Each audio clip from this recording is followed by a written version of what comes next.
இந்த வாரம் நாங்கள் 3 இன்ட்ரெஸ்டிங்கான வெபினாரை கண்டக்ட் பண்ணுறோம். மொதல் வெபினார் பார்த்தீங்கன்னா your salary increase but due to your wealth. இந்த வெபினாரில் பார்த்தீங்கன்னா உங்கள் சேலரி இன்க்ரீஸ் ஆன மூலமாக எப்படி வெல்த் கிரியேட் பண்ணலாம் அதை பற்றி நாங்கள் டிஸ்கஸ் பண்ணுவோம். செகண்ட் வெபினார் பார்த்தீங்கன்னா how should you invest when the markets R uncertain. இந்த அன்சர்டன் மார்க்கெட்டில் எப்படி நீங்கள் நேவிகேட் பண்ணலாம் அதை பற்றின டிஸ்கஷன் இந்த வெபினாரை நீங்கள் பார்க்கலாம். மூணாவது வெபினார் பார்த்தீங்கன்னா is your portfolio build the right way 3 practical ways to review your portfolio. இதில் பார்த்தீங்கன்னா நாங்கள் ப்ராக்டிக்கலாக ஒரு போர்ட்ஃபோலியோ எப்படி ரிவ்யூ பண்ணுறது, அது எப்படி நம்ம அலைன் பண்ணுறது பற்றின டிஸ்கஷன் நடத்துவோம். இந்த வெபினாரை நீங்கள் ஜாயின் பண்ணால் டிஸ்கிரிப்ஷன் மற்றும் பயோவில் இருக்க லிங்கை கிளிக் பண்ணிக்கோங்க. தங்கம் வாங்கலாமா தவிர்க்கலாமா? கடந்த வாரம் ஒரு வித்தியாசமான நிகழ்ச்சி நடந்தது. அது என்னன்னா, இந்த மன் கி பாத்ங்கிற உரையில பிரதமர் அத்தியாவசிய தேவைகளுக்கு அப்பால் தங்கத்தை இப்பொழுது வாங்குவதை மக்கள் தள்ளி போடலாம் அல்லது தவிர்க்கலாம் அப்படின்னு ஒரு வேண்டுகோள் விடுத்திருக்கிறார். திருமணம் வருகிறது, நிகழ்ச்சிகள் குடும்பத்துல இருக்கு, அத்தியாவசியமா அதுக்கு வாங்கி ஆகணும்னா அதுக்கு மட்டும் வாங்கிக்கங்க, மற்றதுக்கு வாங்குறத கொஞ்சம் தள்ளி போடுங்க. ஏன்னா பொருளாதாரத்தின் மீது அதிக தங்க இறக்குமதி பெருஞ்சுமையை இன்று வைத்திருக்கிறது. அதனால என்ன நடக்குதுனாக்கா, ரூபாய் மதிப்பை இழக்கிறது. கச்சா எண்ணெய் வாங்குவதற்கு நமக்கு போதுமான அந்நிய செலாவணி இல்லை அப்படின்னு சொல்லியிருக்காரு. கடந்த காலங்களில் இது போன்ற நிகழ்வுகள் வந்திருக்கா அப்படின்னு கேட்டீங்கன்னாக்கா, தொடர்ந்து வந்து கொண்டே இருக்கிறது. ஒரு காலகட்டத்தில் தங்கத்தை இறக்குமதியே செய்யக்கூடாதுன்னெலாம் நமக்கு கண்ட்ரோல் இருந்தது. கோல்டு கண்ட்ரோல் ஆக்ட்னு விதிகள்லாம் இருந்தது. இது ஏன் அப்படின்னு கேட்டீங்கன்னாக்கா, அதிக அந்நிய செலாவணியை நம்மளால் ஈட்ட முடியவில்லை. நம்முடைய ஏற்றுமதி நம்முடைய இறக்குமதி தேவைக்கு போதுமானதாக இல்லை. எப்போதுமே நம்முடைய இறக்குமதி ஏற்றுமதியை விட கணிசமாக அதிகமாக இருக்கிறது. இதில் தங்கம் ஒரு மிக அதிகமான முக்கியமான அங்கம். கச்சா எண்ணெய் அதை போன்ற ஒரு முக்கியமான ஒரு அங்கம். ஆனால் கச்சா எண்ணெய் இறக்குமதி என்பது பொருளாதாரத்திற்கு அத்தியாவசியம். அதே பதத்தில் நம்ம தங்க இறக்குமதியை பார்க்க முடியாது, பார்க்கக்கூடாது. இதுல இன்னொரு சின்ன தகவலை நான் உங்களுக்கு சொல்றேன். இந்தியாவில் இருக்கக்கூடிய தங்கத்தின் அளவு அமெரிக்காவில் இருக்கக்கூடிய தங்கத்தின் அளவை விட 3 மடங்கு அதிகம். சில கணிப்புகள் நம்மிடம் $5 டிரில்லியன் அளவுக்கு தங்கம் இருப்பதாக சொல்கிறது. அதாவது நம்முடைய குடும்பங்கள், இந்திய குடும்பங்கள் வசம் இருக்கக்கூடிய தங்கத்தின் மதிப்பு $5 டிரில்லியன் அளவு இருக்குன்னு அவங்க சொல்றாங்க மதிப்பீடுகள். நம்முடைய பொருளாதாரத்தின் அளவே 4 டிரில்லியன் தான். ஒரு ஆண்டு பொருளாதார உற்பத்தி அளவுக்கு நம்ம கிட்ட தங்கம் இருக்கு. ஆனால் இந்த தங்கம் என்ன செய்கிறது அப்படின்னு பாத்தீங்கன்னா, ஒண்ணும் செய்யல. இன்னொரு பக்கம் பொருளாதார வளர்ச்சிக்கு தேவையான கேபிட்டல், முதல் இல்லாமல் தான் நாம் இருக்கிறோம். சோ நம்முடைய பொருளாதார எண்ண ஓட்டத்தில் நாம தங்கத்தை கேபிட்டலா பார்க்கிறோம். ஆனால் தங்கத்திலிருந்து நமக்கு எந்த விதமான உற்பத்தியும் கிடையாது. நம்ம அது அதிகமா இறக்குமதி செய்யும் போது நம் மீது பணவீக்கம் என்ற பெருஞ்சுமையை அது விதிக்கிறது. எப்படின்னு கேக்குறீங்களா? இப்ப இன்னைக்கு இருக்கிற மாதிரி இவ்வளவு அதிகமான இறக்குமதி, தங்கமும் சரி, அதிக விலையில கச்சாவும் சரி, ரெண்டும் உச்சத்துல இருக்கு இல்லையா?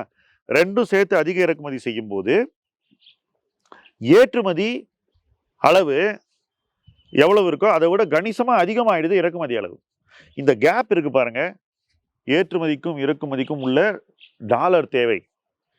இதை இத்தனை காலமாக எப்படி நம்ம பிரிட்ஜ் பண்ணோம், எப்படி அதை சரி கட்டணும்னு பார்த்தீங்கன்னாக்கா, foreign direct investment, FII investment. வெள்ளையர்கள், வெளிநாட்டுக்காரர்கள் இந்தியாவில் வந்து செய்த முதலீடுகள் நமக்கு டாலரை கொடுத்தது. அந்த பணத்தை வச்சு நம்ம இந்திய குடும்பங்கள் தங்கம் வாங்கிட்டு இருந்தோம். இப்ப அவங்க பணம் கொண்டு வரலை, அல்லது அவங்க கொண்டு வரக்கூடிய பணத்தை விட அதிக பணத்தை வெளியே எடுத்துட்டு போறாங்க. ஆக்சுவலா உண்மையான நிலைமை என்னன்னா, அது ரெண்டாவது தான். பணம் கொண்டு வராங்க. இன்னைக்கே பாத்தீங்கன்னா, நீங்க டேட்டா சென்டர்கள்லாம் ஒவ்வொருத்தரும் 1 லட்சம் கோடிக்கு மேல இன்வெஸ்ட் பண்றாங்க. கூகுள், ஆப்பிள், இப்படி நிறுவனங்கள், மைக்ரோசாஃப்ட் போன்ற நிறுவனங்கள். ஆனாலும் அவங்க கொண்டு வர பணத்துக்கு மேல மற்ற முதலீட்டாளர்கள் இங்கேருந்து வெளியே எடுத்துட்டு போய் கொரியால, தைவான்ல ஸ்பெகுலேட் பண்றாங்க. ஸோ அதை ஹாட் மணி ஃப்ளோஸ்னு நம்ம ஆங்கிலத்தில் சொல்லுவோம். அந்த பணம் வெளியேறுகிறது. ஸோ பங்குச்சந்தையில் ஏற்கனவே இந்திய நிறுவனங்களில் முதலீடு செய்த பெரிய பெரிய வெஞ்சர் கேபிட்டலிஸ்ட் ஐபிஓ மூலமாக தங்கள் பங்குகளை இங்கே விற்கிறாங்க. அதுக்கப்புறமா தொடர்ந்து விற்கிறாங்க. இப்போ சில நாள் முன்னாடி குரோவில், லென்ஸ்கார்ட்ல, இப்படி பல நிறுவனங்கள்ல நீங்க சேல் பார்க்குறீங்க. எட்டர்னல்ல, ஸ்விக்கியில் சேல் வந்துகிட்டே இருக்கு இல்லையா? அதெல்லாம் இந்தியாவிலிருந்து வெளியேறும் பணம். இப்போ அவங்க விற்கிற சொத்துக்களை நம்ம இந்திய முதலீட்டாளர்கள் வாங்குறோம். ஆனா வெளியே எடுத்து போறதுக்கு டாலர் இருக்கு பாருங்க, அதை அவங்க வாங்க போகும்போது ரூபாயின் மதிப்பு சரிகிறது. இதுதான் நடந்துகிட்டு இருக்கு. ஏற்கனவே இவர்கள் வெளியே எடுத்துட்டு போகும்போது ரூபாயின் மதிப்பு சரியும் ஒரு சூழ்நிலையில நாம போய் தொடர்ந்து தங்கத்தை முழு மூச்சும் வேகமும் காட்டி வாங்கினாக்கா அது மேலும் பொருளாதாரத்தின் மீது அழுத்தத்தை விதிக்கிறது. இப்போ 81 ரூபாயிலிருந்து 95 ரூபாய்க்கு டாலரின் மதிப்பு மாறி இருக்கிறது இல்ல. இது மாறும்போது என்ன ஆகுதுன்னா, கச்சாயின் விலையும் 100 ரூபாய்க்கு மேல, $100 மேல போகும்போது நமக்கு டாலர் அளவில், விலை அளவில் ரெண்டு பக்கமும் அதிக பணம் தேவைப்படுது. கோல்ட் பிரைஸும் இன்னைக்கு பல மடங்கு அதிகரித்து இருக்கிறது. அதனால அதுவும் அழுத்தத்தை வைக்குது. இதையெல்லாம் பொருளாதாரம் தாங்க முடியாத ஒரு சூழ்நிலையில இருக்குன்றதான் உண்மை. இதுக்கு முன்னாடியே நடந்தது 2012 இதே சிச்சுவேஷன் வந்தது. அப்ப என்ன பண்ணாங்க அப்படின்னு பாத்தீங்கன்னா, கோல்டு இம்போர்ட்டுக்கு அகைன்ஸ்டா நிறைய விதிகளை கொண்டு வந்தாங்க. அதே சமயத்துல ஒரு பாண்ட் ரைஸ் பண்ணாங்க, ஃபாரின் எக்ஸ்சேஞ்ச் பாண்ட். நிறைய பணத்தை அதிக வட்டி கொடுத்து கடன் வாங்கினார்கள். அப்ப நிறைய டாலர் வந்தது. அதாவது இந்த எஃப்டிஐக்கு பிரிட்ஜ் பண்றதுக்கு. இதுல இன்னொரு விஷயமும் அரசு பண்ணலாம், அது எந்த அளவுக்கு எடுபடும் தெரியல. வெளிநாட்டு முதலீட்டாளர்களுக்கு வரி சலுகைகள் கொடுக்கலாம் இந்திய பங்குச்சந்தையில முதலீடு செய்வதற்கு. இது சரியா தவறா என்பது வேற ஒரு விவாதம். நான் ஜஸ்ட் இதை பண்ண முடியுங்கிறத உங்க முன்னாடி வைக்கிறேன். பட் நாம என்ன செய்ய முடியுங்கிறதா இங்க கேள்வி.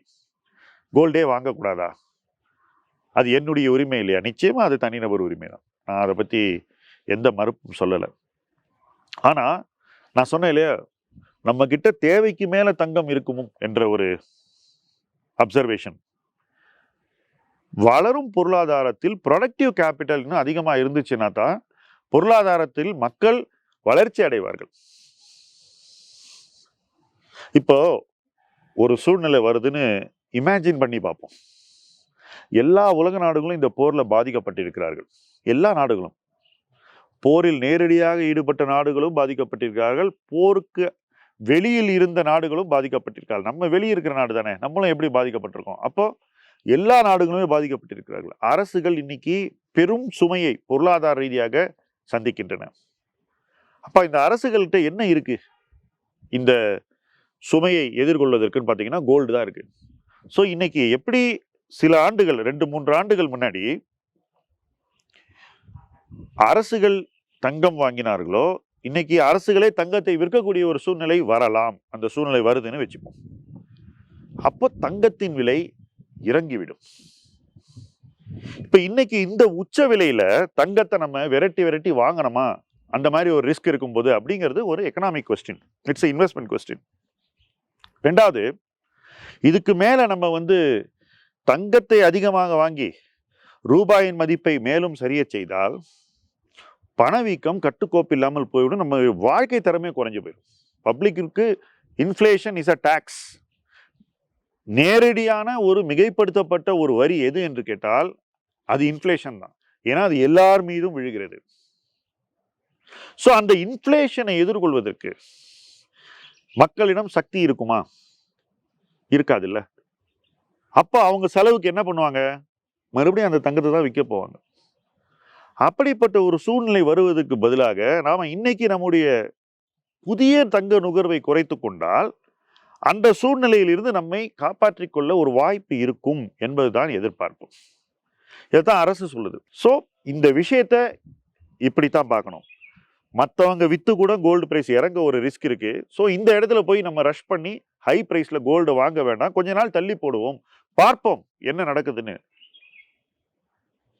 இப்ப இன்னைக்கு ரஷ்யா வித்திருக்காங்க, டர்க்கி வித்திருக்காங்க, நிறைய நாடுகள் வித்திருக்கு, சைனாவும் வித்திருக்காங்க, போலந்து தொடர்ந்து வாங்கியிருக்காங்க, இன்னும் யுஏஇ போன்ற நாடுகள் விற்பார்கள். அமெரிக்கா என்ன பண்ண போகுது அப்படிங்கிறத நம்ம பார்க்கணும். இப்படி கோல்ட்ல நிறைய ஜியோ பொலிட்டிக்கல் ஃபேக்டர்ஸ் இருக்கும்போது இதையெல்லாம் நம்ம ஒரு முதலீட்டாளனாக, ஒரு நுகர்வோராக நிச்சயமாக மனதில் கொள்ள வேண்டும். ஸோ இவங்கெல்லாம் என்ன செய்வாங்கன்றது நமக்கு ஒரு ரிஸ்க். 3 வருஷம் முன்னாடி நிறைய பேர் வாங்கினது நமக்கு வாய்ப்பா அமைஞ்சு இன்னைக்கு நம்மளுக்கு ஒரு நல்ல வெல்த் எஃபெக்டை கொடுத்துருக்கு. இது ரிவர்ஸ் ஆச்சுன்னா என்ன ஆகுன்றதையும் நம்ம தான் யோசிக்கணும். நமக்காக அரசு யோசிக்காது. அரசு கேட்கக்கூடிய ஒரு விஷயம் அரசினுடைய ஒரு நிர்பந்தம் அல்லது ஒரு இக்கட்டு, அதிலிருந்து மீள்வதற்கு. அந்த இக்கட்டு ஒருவேளை அரசுக்கு வந்தால் அதிலும் பாதிக்கப்பட போவது நாம தான். ஸோ அந்த மாதிரி ஒரு சுச்சுவேஷன்ல நாமளும் நம்மளுடைய இன்வெஸ்ட்மெண்ட் இன்ட்ரெஸ்டும் கவர்மெண்ட் கேட்கிற ஒரு தேவையும் அலைன் ஆகும்போது ஏன் நம்முடைய நுகர்வை தள்ளி போடக்கூடாது என்ற கேள்வியை நமக்குள் கேட்கலாம். அந்த கேள்விக்கான விடையை நாம் ஒவ்வொருவரும் நம்முடைய அரசியல் சார்பு நிலைகள், எதிர்நிலைகள், நம்முடைய பொருளாதார தேவைகள், நம்மகிட்ட ஏற்கனவே நிறைய கோல்டு இருக்கா, போதுமான அளவு இருக்கே, இந்த விலையில போய் வாங்கணுமா, is it a smart investment decision, இப்படி பல விஷயங்களை கருத்தில் கொண்டு நம்முடைய முடிவுகளை வகுத்துக் கொள்ளலாம். எல்லோருக்கும் என்ன செய்ய வேண்டும், எப்படி முடிவு எடுக்க வேண்டும் என்ற தனிநபர் உரிமை இருக்கிறது. அந்த உரிமைக்குள் நான் வரவே இல்லை. அந்த உரிமை உங்களுடையது. ஆனால் நாம் நமக்கு, நம்முடைய எதிர்காலத்திற்கு, நம்முடைய பணவீக்கத்திற்கு, நாம் எதிர்கொள்ள போகும் சவால்களுக்கு ஓரளவு பொறுப்பேற்றுக் கொள்வது நல்லது என்று நினைக்கிறேன். நீங்கள் பொறுப்பேற்றுக் கொள்வீர்கள் என்பது என்னுடைய நம்பிக்கை. தொடர்ந்து இணைந்து பயணிப்போம். முதலீட்டு களம் உங்கள் களம். நன்றி.